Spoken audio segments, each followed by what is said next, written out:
بسم اللہ الرحمن الرحیم۔ تعارف سورہ القلم پیش کر رہے ہیں۔ نام سورہ، اس کا نام سورہ نون بھی ہے اور القلم بھی، دونوں الفاظ سورت کے آغاز ہی میں موجود ہیں۔ زمانہ نزول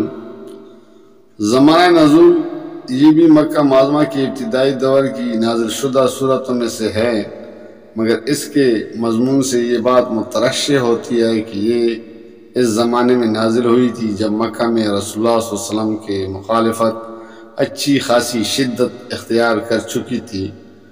موضوع اور مباحث، اس میں 3 مضامین بیان ہوئے ہیں۔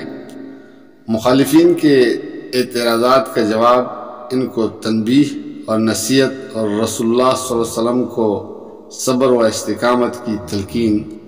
آغاز کلام میں رسول اللہ صلی اللہ علیہ وسلم سے ارشاد ہوا ہے کہ یہ کفار تم کو دیوانہ کہتے ہیں، حالانکہ جو کتاب تم پیش کر رہے ہو وہ اخلاق کے جس اعلیٰ مرتبے پر تم فائز ہو وہ خود ان کے اس جھوٹ کی تردید کے لیے کافی ہے۔ عنقریب وہ وقت آنے والا ہے جب سبھی دیکھ لیں گے کہ دیوانہ کون تھا اور فرزانہ کون، لہذا مخالفت کا جو طوفان تمہارے خلاف اٹھایا جا رہا ہے اس کا دباؤ ہرگز قبول نہ کرو۔ دراصل یہ ساری باتیں اس کے لیے کی جا رہی ہے کہ تم کسی نہ کسی طرح دب کر ان سے مصالحت کرنے کے لیے تیار ہو جاؤ، پھر عوام کی آنکھیں کھولنے کے لیے نام لیے بغیر مخالفین میں سے ایک نمایاں شخص کا کردار پیش کیا گیا ہے جسے اہل مکہ خوب جانتے تھے۔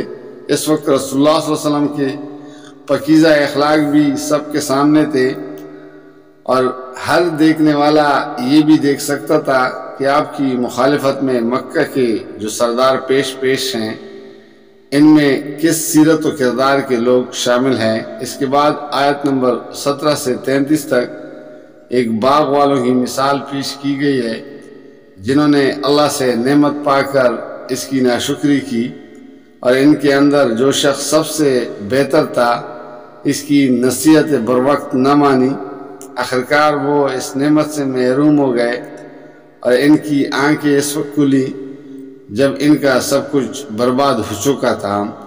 یہ مثال دیکھ کر اہل مکہ کو متنبہ کیا گیا ہے کہ رسول اللہ صلی اللہ علیہ وسلم کی بعثت سے تم بھی اسی آزمائش میں پڑ گئے ہو جس میں وہ باغ والے تھے۔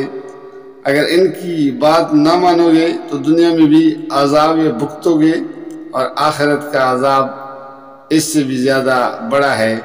پھر آیت نمبر 34 سے 47 تک مسلسل کفار کو فہمائش کی گئی ہے، جس میں کہیں تو خطاب براہ راست ان سے ہے اور کہیں رسول اللہ صلی اللہ علیہ وسلم کو مخاطب کرتے ہوئے دراصل تنبیہ ان کو کی گئی ہے۔ اس سلسلے میں جو باتیں ارشاد ہوئی ہیں ان کا خلاصہ یہ ہے کہ آخرت کی بلائی لازماً انہی لوگوں کے لیے ہے جنہوں نے دنیا میں خدا ترسی کے ساتھ زندگی بسر کی ہے۔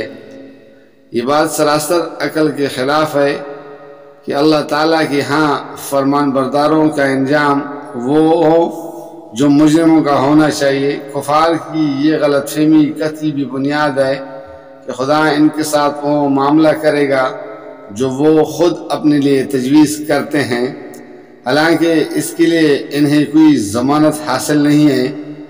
جن لوگوں کو دنیا میں خدا کے آگے جھکنے کی دعوت دی جا رہی ہے اور وہ اس سے انکار کرتے ہیں، قیامت کے روز وہ سجدہ کرنا چاہیں گے تو بھی نہ کر سکیں گے اور ذلت کا انجام انہیں دیکھنا پڑے گا۔ قرآن کو جھٹلا کر وہ خدا کے عذاب سے بچ نہیں سکتے۔ انہیں جو ڈیل دی جا رہی ہے اس سے وہ دھوکے میں پڑ گئے ہیں۔ وہ سمجھتے ہیں کہ اس تکذیب کے باوجود جب ان پر عذاب نہیں آ رہا ہے تو وہ صحیح راستے پر ہیں، حالانکہ وہ بے خبری میں ہلاکت کی راہ پر چلے جا رہے ہیں۔ ان کے پاس رسول کی مخالفت کے لیے کوئی معقول وجہ نہیں ہے، کیونکہ وہ ایک بے غرض مبلغ ہے، اپنی ذات کے لیے ان سے کچھ نہیں مانگ رہا ہے، اور وہ یہ دعویٰ بھی نہیں کر سکتے کہ انہیں اس کے رسول نہ ہونے اور اس کی باتوں کے غلط ہونے کا علم حاصل ہے۔ آخر میں رسول اللہ صلی اللہ علیہ وسلم کو ہدایت فرمائی گئی ہے کہ اللہ کا فیصلہ آنے تک جو سختیاں بھی تبلیغ دین کی راہ میں پیش آئیں ان کو صبر کے ساتھ برداشت کرتے چلے جائیں اور اس بے صبری سے بچیں جو یونس علیہ السلام کے لیے ابتلا کا موجب بنی تھی۔ جزاک اللہ فی امان اللہ۔